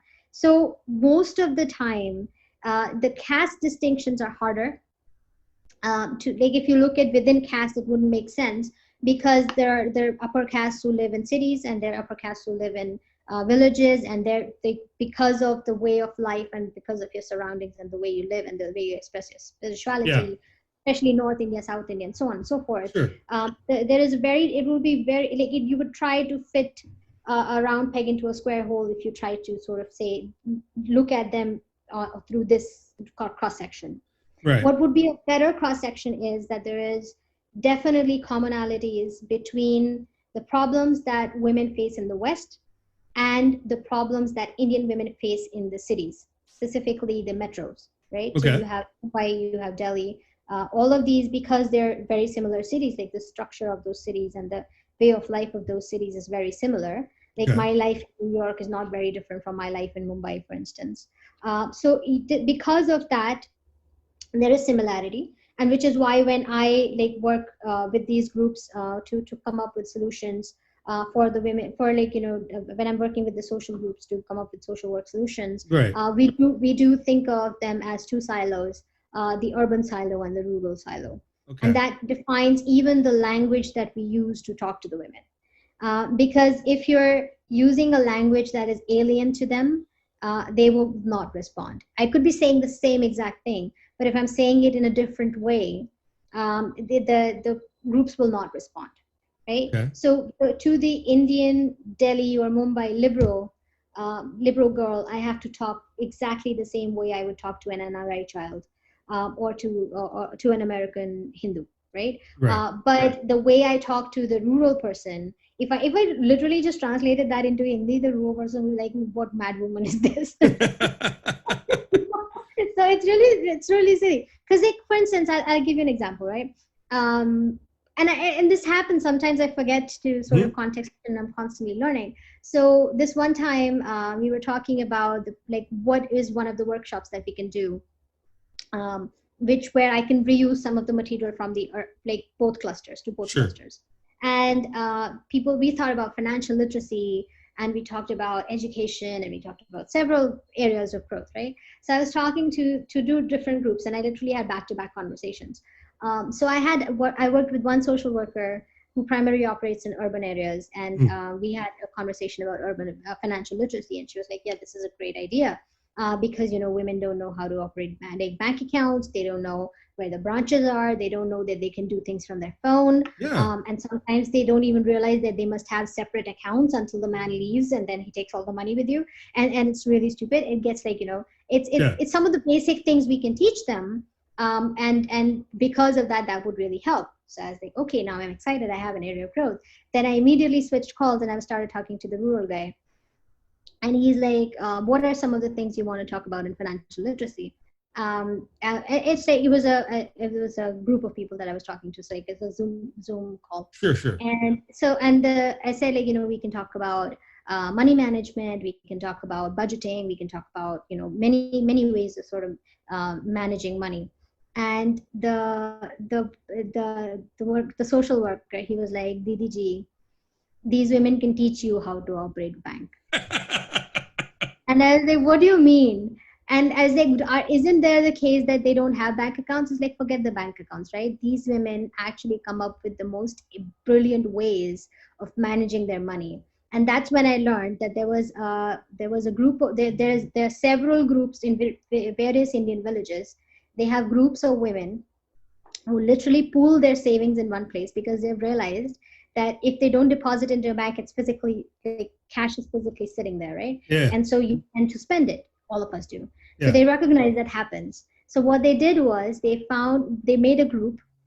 All of them pooled their savings. Yeah. One of them noted it down, however she wanted to note it. And so now each of them bring their whatever savings they have and put it in one person's Bank account. and none of their husbands know, by the way, that this is happening. So now they collect all of these savings. And then I said, but it's sitting there, like, it's not earning interest. So that's not helpful. Yeah. Like, wait a second. Then how do they do it? They actually have this, monthly meeting where Mm. they gather together and bring their savings. So they actually sell, like, it's like almost like a kiddie party. Yeah. And then at that time, one of those group can say, now I need my money, right? Yeah. And so she can take her chunk, or she can borrow against the collective pool, Yeah. and then they would take interest on that collective pool if you're borrowing, but that interest will be far lower than any other bank is offering. Interesting. And so I was like, but what if somebody runs away with it? Like, how do you enforce that? And he's like, the village has its own ways of finding out. Don't worry. Well, I imagine the social network is so deep that no one's Yeah, going to this run. is a Yeah. trust circle. You cannot run away. Right. And I was like, I can teach that to urban women. And so he's like, this is the model that was so popular in villages that the government learned from it. It converted into a formal entity called self-help groups. And that's like a formal entity in the government policy framework where that's how those groups operate. Wow.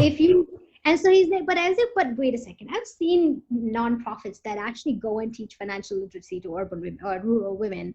Yeah. So what do they do? He's like, he calls me Didi ji. So he's like, Didi ji, they come here, they give us lecture, they give us something after it, we take that stuff and we go home. So it's a very different way of thinking, right? So Right. in Western, the way of life and the way or the assumptions that Western feminism makes would work in any modern industrialized state, arguably, with some alterations. You could get it to work in, say, Delhi, Mumbai, maybe even like tier 2 cities, Yeah. where, but a lot of our for Indian economy is not primarily factory based. It's not industrial. Still It's rural. primarily agricultural. Yeah. It's primarily indigenous. It's primarily rural, which is why Gandhiji's idea of Panchayati Raj was just a brilliant idea, because it taps into the way people operate already, right? So it's not forcing a foreign concept on the people. It's structure, using the structures that already exist in the villages to sort of, to work with the government. Yeah. And yes, there are social issues within these structures as well, but those issues again have to be sorted from within that ecosystem of life, right? So there are, first of all, in for instance, the concept of nuclear families, right? Yeah. We talk about, in feminist circles, we talk about that, when a woman goes to daycare is such an important part of a single mother's life, right? Yeah. So we push for policies where government pays for or makes sure that daycare is accessible, it is open, it is inclusive, it is diverse, and it is all of those things, right? Because for a single mother, that is your support system. It's not like we don't have working mothers in rural areas in India. Sure. We do, but their kids are not being raised by one family. The village, right? yeah. The entire village freaking raises all the children. Yeah. So it doesn't matter if I am going to work and I'm coming back at 5, the child will find his way into some neighborhood and figure out some way of sorting that. So Yeah. if you were to create a policy for the rural areas in India, daycare would be like the least important thing. Right? And in fact, if you said, okay, maybe this one, usually it happens naturally. Some women like love children, and so they will maybe like volunteer that, or one family would volunteer, like, why don't you send all the kids to me, to my place? And so it's almost like a daycare. Yeah. And so you could say that, oh, why don't they charge for this, right? The rural place will tell you it's preposterous. We're not going to charge for raising our babies. So what, our baby is going to pay us now? And then you'll be like, she has a point. And you could say, no, I'm actually helping you, I'm fixing you, or whatever. They will just see this as like some mad person trying to fix us. Right.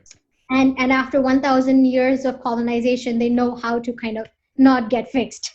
Well, I'm sure they have other, like, instead of taking money, there's other things they get from the community. Yeah, right? which is already functional. So what's the government going to do about that? What's the policy element here, right? So you have to change the way you think about policy when it comes to rural India. And this is the subaltern, right? And I'm not saying, I didn't talk about caste in the rural context, and caste is pretty brutal. Specific casteism is pretty brutal in the rural areas. But the solution is, once again, not going to come from the Western spaces where they're sort of just theorizing without looking at what's happening. It has to come from within that circle. Another example I can give you is how we miss the boat between translation. Sure. A lot of money from the groups that have been sort of dedicated the money for working in for working in women empowerment sectors comes with a certain sort of policy direction, right? Yeah, caveats, yeah. No, sorry. I mean, like, grants come with a policy direction. So I, as a nonprofit, will decide which is the area of need and where do I want to help. Yeah. And so then if I'm extending a grant to other groups, I will say your project should fit within these parameters because this is my goal. So you set the policy direction. Now, a lot of this policy direction, as I discussed, is pretty useless. Right? You want to create financial literacy in rural areas, but what does that mean for a rural group? Right? It could mean completely different things. But if I create a project on that and submit this for approval for a grant, the person approving the grant wouldn't even understand that. Right? So that's number one. That's the gap that the scholarship is supposed to bridge, or the academics is supposed to bridge, but that doesn't happen. So that's another element, one element. And the other element is sometimes because there's so much of labeling of internalized patriarchy and culture is bad and whatever is bad, the nonprofits that are sponsoring this, or the government or non-government organizations that are sponsoring this work for individual groups, insist that it be done in within certain parameters, and Yeah. those parameters have to be outside of cultural spheres. So you cannot, for what that means is you cannot use the language of religion in order to translate, because they've decided that it's not inclusive, Right. Okay. I right? see. Yeah. So for instance, if you're saying this is Sri Rama Yojana of whatever, they will Yeah. not, they will sort of like ask you to change the name because they don't want to be seen furthering religious things. Yeah. Now, what they don't understand, first of all, Sri Rama is not one religion only problem in rural areas. The Kuladevi, usually Kuladevi and Kuladevata is an entity for all of the people living Yeah. in that Yeah. gram. Absolutely. And another thing is there is also this the basically Sri Rama is a revered figure for all of them, so it would translate culturally, but because our understanding of what culture is different, is Right. different. Groups are forced to frame their narrative or awareness campaigns into a language that doesn't translate, doesn't connect, doesn't reflect. So for instance, somebody was telling me that they tried to name a policy, or so basically they had this incentivization program where they wanted sort of like a program to be completed. You get a certificate, and then that person is given a title to to indicate that they're, like, for instance, like a group captain or something of that Sure. sort. Sure. This organization said that why don't we call them Lakshmi Bais, right? And there was a massive pushback. Like, you Really. don't, yeah, because no, this Lakshmi Bai thing is not culturally translatable and whatever. So, for instance, if you wanted to say Durga, that would be absolute no. So this organization actually came up with a relatively more secular icon, and even that was pushback, because there was pushback against that within the circles, because there's dissonance, this literally leading to dissonance, and not enough groups are talking about all of this, because there is this labeling or labeling or canceling of what it means to be left. So, which is Or interesting, right? Because the way you're describing it, it seems almost as if like any of these entities that are want to give money or want to do these social things, they want it done on the terms of Western secularism or the mentality of that entire worldview, which is very difficult in the Indian context, right? Because in the Indian context, we're not we never fought against the state for religious purposes. For us, it was religion is part and parcel of everything we are. And Exactly. and so it's like when like I would have no issue going to a place that said, like, Buddha Vihar or Jesus Vihar, whatever you want to call it, there'd be no issue, right? Like, but it just feels like a lot of people are looking into India and the Indian world with these Western lenses about what religion. Which is why the quote unquote Hindutva movement Yeah. is far beyond whatever BJP, VHP, RSS, or whatever random group you want to blame them, because it is because of this way, and because of the way the constitution is structured. For instance, Right. um, I cannot register a trust. A trust is the primary vehicle Right. for social growth in America, in Right. India. Right. If I register a trust and I want ATG certification, which is the equivalent of 501c3, I Okay. need to sign an affidavit and submit it to the registrar of companies saying that I will not conduct any religious activity under my trust. Wow. And that is a non-negotiable clause. And what is religious activity anyway? So if I do a function and I light a diya, is that religious activity? I don't know. Right? Is if I chant a Sanskrit mantra, or if my organization has a shloka that as the motto, is that a religious expression? If we celebrate Devi, is that a which is why Shaktitva has been struggling to register in India, because Yeah. I don't want to sign that affidavit, because I know that it's opening me for harassment, because I cannot adhere. Like, it's literally called Shaktitva. How am I not going to talk about the Devi? Right. Right. So this is a massive problem, and this is because of the way the constitution is structured. The same clauses would not apply to nonprofits that are working for minority groups, because they can use the articles 25 to 30 and claim minority protections. So it's literally discriminatory. And the So only, by that you mean like Christians and Muslims can have a nonprofit there and still do religious stuff. yes, and not just Christians and Muslims, even now, because Rahul Gandhi fawned over Jains, so now Jains also have that option. I think in some places the Sikh groups are also asking for minority protection. But this is the madness that leads to Ramakrishna Mission asking for minority protection, saying that they're not Hindu, right? Yeah. So because how else do you operate in this space? It's madness, right? Yeah, yeah. And constantly groups have to decry their Hindu identity in order to prove their secular credentials. So it's not secularism, it's almost like a forced atheism on Hindus in order Yeah. to, Well, because secularism here is being confused with atheism, right? You could say, what is the point of secularism here if it's an ADG certification for a charity? A charity by definition is a non-government organization. right. So there's no secularism here. It's a non-government, it's not a government thing, right? But even to get tax rebates from the government, you have to write that disclaimer. And a lot of that is literally, it's a mix. This is just like, this is the written stuff.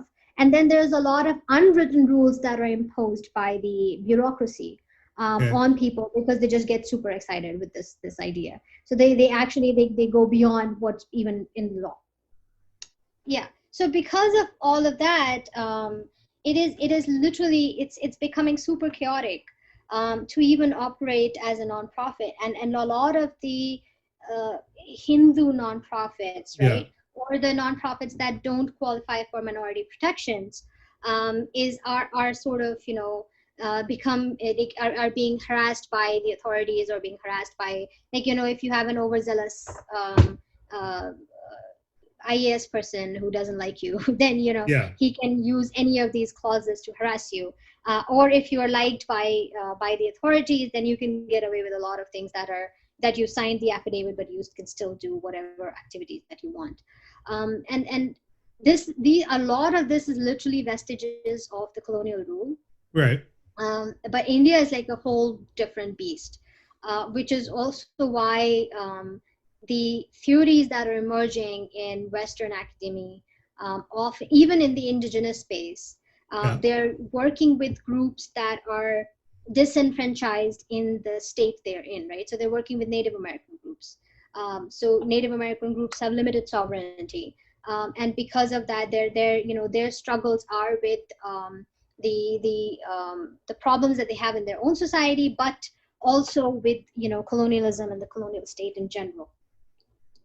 And all of this, which is why it's very hard to basically copy paste anything that's emerging from the Western academy onto the Indian space. So yes, in theory, the ideas that are emerging under feminism from the West can be applied very, very superficially, to sort of drive our processes the way we think. But when it literally comes down to the trenches, it's very hard to take the solutions and work with them. Right? Even the models that we have here for community education is sort of like it's funny, right? I'll give you an example of menstruation. We were discussing this the other day. One of the prominent policy directions for menstruation from the Western spaces, especially when they're working with third world countries, is to talk about menstrual hygiene. And talking about menstrual hygiene, they will talk about the need for modern menstrual, sanitary pads and so on, like the cleaner alternatives to manage periods. It's a very noble thought in general. Now, basically what that means is that various policies are basically distributing pads in India, right, to the rural groups. The rural groups right now use cloth mostly. And so now so they're basically distributing pads. Number one, there's been a lot of criticisms written by several social workers where they said that women are not sort of, accepting pads, and they're not sort of adopting pads. They accept it, they use it for as long as that free part lasts, but they don't understand the point of paying for it when they can, right, when they use it for free. And then there's this funny, I sit in America and I'm just so amused constantly. And then in America, they're realizing that these pads are actually very wasteful and they create a lot of garbage, and disposal is a major problem. Mm-hmm. And so they're literally shipping all the garbage to third world countries again, which includes a lot of these pads. Yeah. So you're shipping garbage producing things and also garbage to third world countries. And guess who is to manage that garbage? The indigenous people, and they don't, they're not very big fans of garbage that doesn't decompose. So that's number one. Number two, then there is and on top of, to make this matter even more funnier, in America now I'm seeing a resurgence of cloth pads. Right? So now you're actually taking our knowledge and bringing it back to India, but when it comes to policy, you're actually forcing your previous knowledge to us, because it's basically it's the way they think about India is that it is America's of 1980s. Yeah. Right. So they think of like the progress as a linear chronological transition. So you walk the path, and so when they envision where America is here, so India is here. So so whatever we did here, we're just going to throw it at India, right? That's right. So that's how they think of the policy model. And so we were just going to throw all this stuff, because we were an indigenous culture, we have our own ways, right. And in many ways we didn't fully industrialize. We did not actually get through the entire cycle. We skipped a lot of it. We jump forward. Right. And so what you're telling me is that I am going to use cloth pads, but you're going to stop using cloth pads, and I'm going to send you my old stupid pads, which are very uncomfortable, and you must use those, right? So now pads in general is very uncomfortable even for me. Sure. Like menstrual pads. Tampons is not a thing in India. No, it's not. So primarily it's like this pads conversation, and in the middle of that heat, pads are nightmare, right? Cloth usually is old saris, recycled as a square piece of cloth that is folded and used. It doesn't last very long. It needs to be frequently changed and washed and whatever, and that is in it. And sanitation in general, or clean water is sometimes a problem in some areas. Oh yeah, so definitely. Those things are there, but in the idea of cloth pads is something you've adopted, right? But we don't see that transition in policy very quickly. Now there are some groups that are actually distributing sustainable cloth pads, but then the women are looking at like, that's what we're using. Right? So what's the difference between this and that? And then you're struggling to explain what that difference is. Right. And so this is why what I'm trying to say is that there's a lot of things that are getting lost in translation. And based on my readings, this is not just an India to America problem. This is also happening in Africa. This is also happening in a lot of developing countries, where the solutions are being created in bubbles. And because our academy is mostly, the academy of those countries is mostly composed of, Anglophilic colonized elites, they don't do the translation that should have happened. Sure. I can see that. Bring in that new, fresh breath of perspective. I mean, obviously, in this menstrual issue, it's also a lot of corporation money being influenced about trying to. It's a really. I mean, in many ways, I think your earlier analogy of a square peg in a circle, makes sense. It's exactly what's going on here, right? Like, I mean, there was that movie Padman that came out that was all about the pads, and I mean, I enjoyed the movie, but I again, I'm not a woman. I've never lived in India with like women that I know that use the cloth, so I don't know what that feels like. I don't know what that is. So I don't know if that's a good thing in India or it's a bad thing. I don't know. I have no sense of that. Yeah. So, I think it's not so much about good thing or bad thing. It's just a different product. Yeah. And an Indian woman is not going to immediately assume that it's a great product. Okay. because it becomes a great product if you're solving or bridge, like if you're filling a gap, or Which, you're, but the gap is already filled there for them, right? well, no, I'm like, but that's not the gap that needs filling. Yeah. So you're filling the wrong gap. There is no gap in that space. You're supposed to fill something else. Yeah. And you're, because you're coming from, it's like, trying to sell tea to people who don't drink tea. Yeah. So you're bringing a solution to a problem that's not necessarily the area of greatest need. Sure. Right. If you want to say that, no, but, and then what happens is we've decided that we're going to distribute pad. Yeah. Right. And then we are going to find ways of justifying why we must use pad.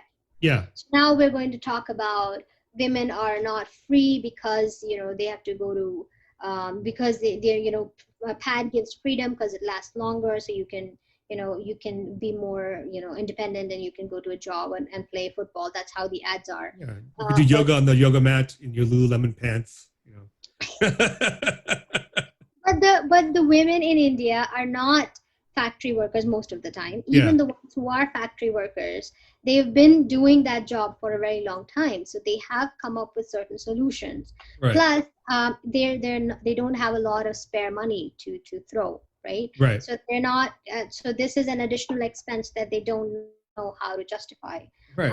And this is, the point isn't so much that could you use pads? Would it really be so bad, right? The answer is no, it wouldn't really be so bad. But that's not the area of greatest need, right? There are so many other problems in the area of in women's health. Why, if you could have done the groundwork to figure it out, you would have been able to identify those. Right. But what we're doing is we're reversing the gaze. So it's we develop the solution in the West, and then we try to fit it on India. Right. Rather than looking at India and trying to identify the gaps and understand and talk to the women and understand them, instead of trying to constantly fix them, right? It's a very colonial gaze right now that needs to be reversed. And one of the reasons that has happened is because women who are actually working with the space, they're not empowered enough to push back against the powers that be in the policy space. Sure. And so once again, we've come back to the same issue as Sabarimalai, that it's the problem that there is no platform for women who have these unique insights into the experience of women and into their own experiences and into their issues. They don't have any platform to speak their truth. Well, they're starting with you guys, right? I mean, you guys are. That's the idea, yes. And I hope that many more groups come up. I'm hopeful, looking at the African space. A lot of those indigenous groups are coming up that are sort of trying to speak for themselves. Yeah, you guys should think about starting a podcast of women by women, right? Talking about the issues across the board. It's a lot of work. It is. And right now we don't have the resources or the bandwidth. But yes, that's one of the things that we will talk about, because we definitely need to get the voices of the village to America, because there's a lot of dissonance. And what happens is, every time you challenge the dominant academic narrative, right, you immediately get labeled. Of course.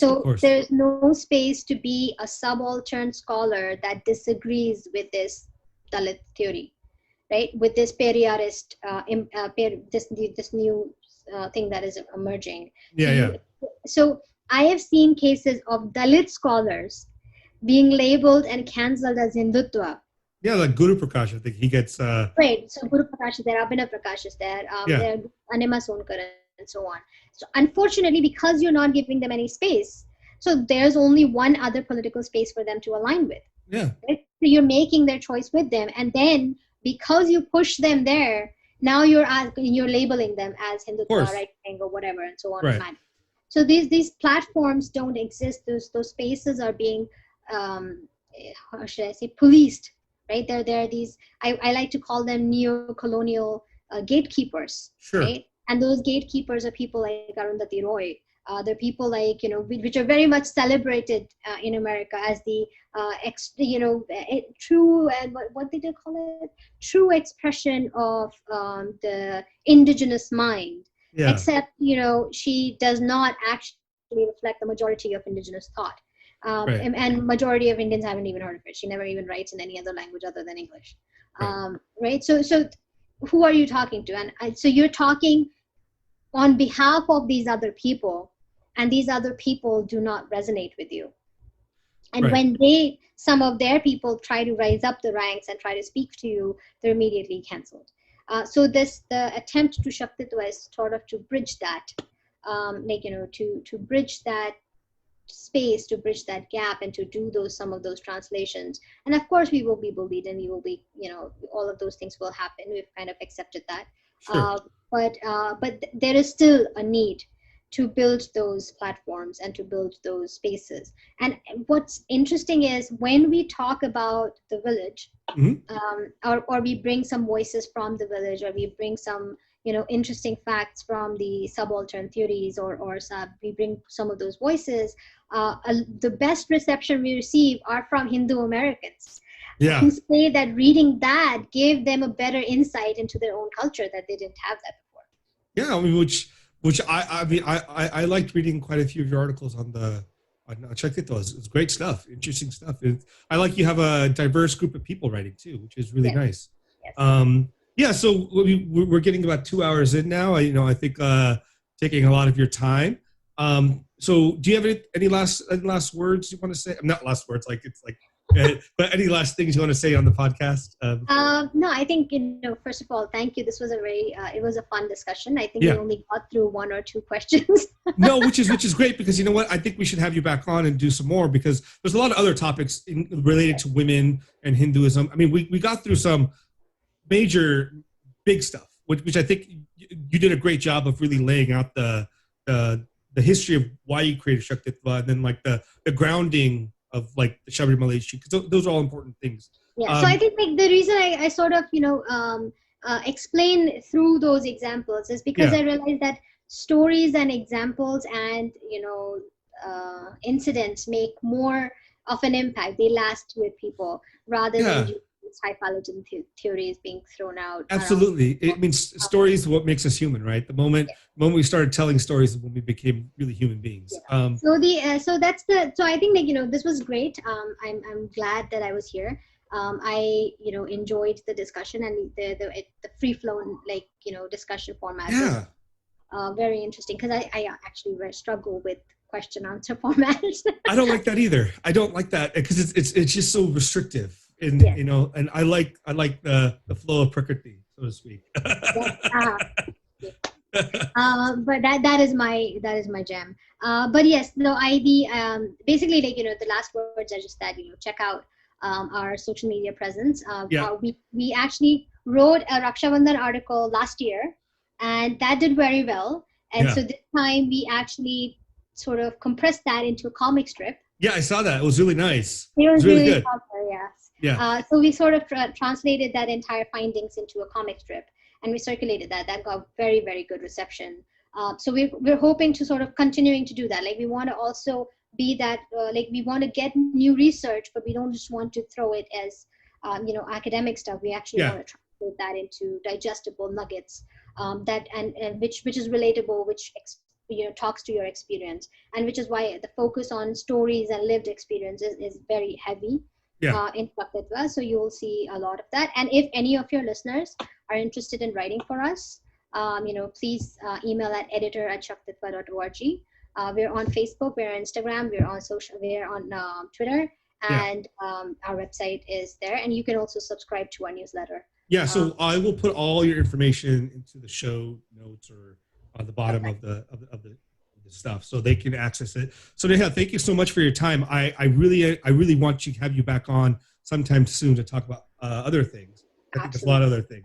But thank you so much. Thank you guys for listening.